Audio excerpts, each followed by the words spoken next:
Oke teman-teman, di video kali ini saya akan mentutorialkan cara mengganti bos klep untuk motor Vario 125. Bisa kita lihat sendiri di bagian klep ketika di atas kita goyang-goyang, ini parah banget. Ini tandanya bos klep yang sudah rusak, yang sudah longgar. Kemudian saat kita tekan di bawah dekat dengan seating klepnya, digoyang-goyang juga, goyang parah banget tuh ya, kelihatan. Nah ini bakalan menyebabkan kompresi loss. Nah apa penyebab dari botolan klep itu rusak? Yang pertama bisa menyebabkan ngebul tipis ya, karena goyangan klep bisa menyebabkan seal klep cepat rusak karena goyangan yang sangat berlebihan. Kemudian kompresi juga bisa loss. Tandanya bisa kita lihat sendiri dari klepnya. Kemudian yang kedua bisa dilihat dari setelan rocker alami tersebut tuh.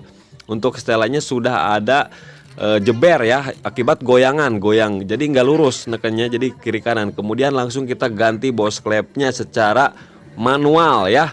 Nah saya gunakan dari bekas tracker ya, tracker magnet ya, kemudian dibor, kemudian saya pakai centilannya itu pakai batang klep yang bekas. Nah caranya seperti ini, kita kasih alas di bawah. Untuk motor Vario 125 kan gak rata ya, ada cekungannya itu. Nah kita posisikan yang rata seperti ini teman-teman, supaya mudah saat pendagoran. Usahakan palunya palu yang gedean dikit, jangan yang tanggung, supaya beberapa kali pukulan itu bisa langsung keluar. Nah udah keluar ya teman-teman tuh, bos klep yang lamanya sudah keluar. Ini masih originalan ya teman-teman. Nah kemudian tinggal kita tekan lagi bagian bos klep yang in. Nah contohnya seperti ini tuh, pakai palu 3LB ya cukup, mau pakai palu martil juga cukup. Nah karena ganti bos klep jarang banget di press pakai alat press, jarang.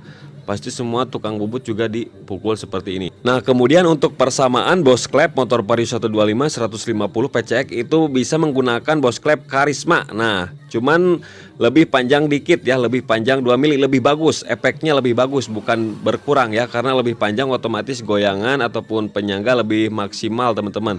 Dan ini tidak berpengaruh besar. Nah dan perhatikan saat pembongkaran teman-teman harus diukur dulu ya, jangan sampai terlalu muncul ke atas ataupun terlalu mendam. Kalau terlalu mendam tidak masalah, yang penting jangan sampai tidak mendam, karena nanti kalau terlalu panjang ke atas si retainer bisa mentok ke seal klep, jadi seal klep juga bisa rusak akibat noken as ya, lip noken as seperti itu teman-teman. Jadi harus diperhatikan ya, harus diperhatikan jaraknya lebih baik, sama cara pemasangan dan pembongkaran jaraknya sama.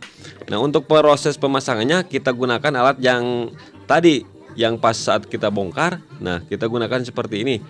Nah sambil kita ukur-ukur seperti ini ya teman-teman. Nah kita pastikan jaraknya dulu ya teman-teman.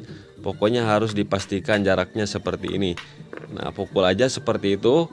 Mau dikasih pelumasan oli boleh, nggak dikasih juga tidak masalah sih. Nah pokoknya harus pas, tepat, presisi. Tinggal kita ketuk-ketuk aja. Kita harus menggunakan jangka sorong ya. Kalau nggak ada jangka sorong ya susah ngatur jaraknya teman-teman. Nah ini udah masuk nih, cuman macet ini bekasnya. Kita gunakan klep bekas, jangan klep bawaannya ya. Nah klep bekas tuh, klep bekas sampai keluar. Nah ini udah keluar tonjolannya, dan bos klep ini sudah masuk sempurna. Kalau misalkan agak ngeling, itu atasnya tinggal dikerik aja pakai gunting supaya nggak ngeling, supaya mudah saat masukin klepnya seperti itu teman-teman. Karena saat proses penggedoran itu suka ada ngeling dikit, dan mudah sekali cara ngatasinya, asal jangan sampai pecah. Yang penting jangan sampai pecah. Kalau misalkan pecah retak ya percuma, harus ganti lagi. Pokoknya seperti itu, jangan sampai pecah dan retak. Dan saat proses pemukulannya juga harus pas, supaya tidak terjadi miring, supaya tidak disekrap, supaya langsung jadi teman-teman. Insya Allah kalau bos klepnya yang bagus mah nggak perlu disekrap-sekrap lagi, udah langsung lurus ketika dipasang klep yang lama. Nah ini belum disekir ya teman-teman, belum disekir. Nanti kita sekir lagi setelah ganti bos klep, wajib disekir dan dites dulu, jangan sampai ada kebocoran. Nah ini bos klep yang baru, kita lihat nih di sini. Ketika kita goyang-goyang tuh ya, kita goyang-goyang itu tidak ada goyangan seperti tadi teman-teman tuh, perhatikan. Tidak ada ya, span presisi teman-teman tuh, bos klep sudah masuk sempurna dan jaraknya sudah teratur. Kemudian tinggal kita tes menggunakan bensin sebelum disekir.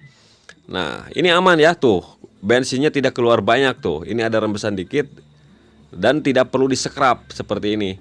Kalau misalkan dimasukin bensin langsung ngocor ke bawah ya harus disekrap itu, karena terjadi kemiringan ya ketika pemasangan bos klep. Nah kemudian sekarang pengetesan kedua teman-teman ya. Pengetesan yang kedua tinggal kita kasih oli. kasih oli. Nah, cara pengecekan boss klep yang baik dan benar yang bagus ini seperti ini. Nah, kita masukkan, ini udah lancar tuh ya, tuh udah lancar, klep in outnya udah lancar tuh ya. Ketika kita tekan-tekan seperti ini karena sudah tidak ngeling. Yang ngelingnya kalau misalnya kita jadi ngeling tinggal disekrap aja pakai gunting ya, ujungnya dikit, diameter dalamnya aja. Kemudian kasih oli nih. Nah, ini proses pengetesan yang terakhir teman-teman. Kita kasih oli dulu, dikit aja, dikit ya, nggak perlu banyak-banyak. Kemudian ditekan nih lubangnya, ditekan lubangnya, tarik klepnya nih, jangan sampai bablas tapi ya. Nah, tekan, tahan aja lubangnya, kemudian tarik. Ketika klep ditarik maka si klep balik lagi ke belakang, ketika kayak ada kompresi narik gitu ya, tuh kayak injek narik tuh, mantap sekali. Sedangkan yang X juga cek lagi. Nah, seperti itu, harus narik ke belakang, santai aja, santai, jangan terlalu bablas. Nah, ini udah mantap, tinggal disekir, mantap deh.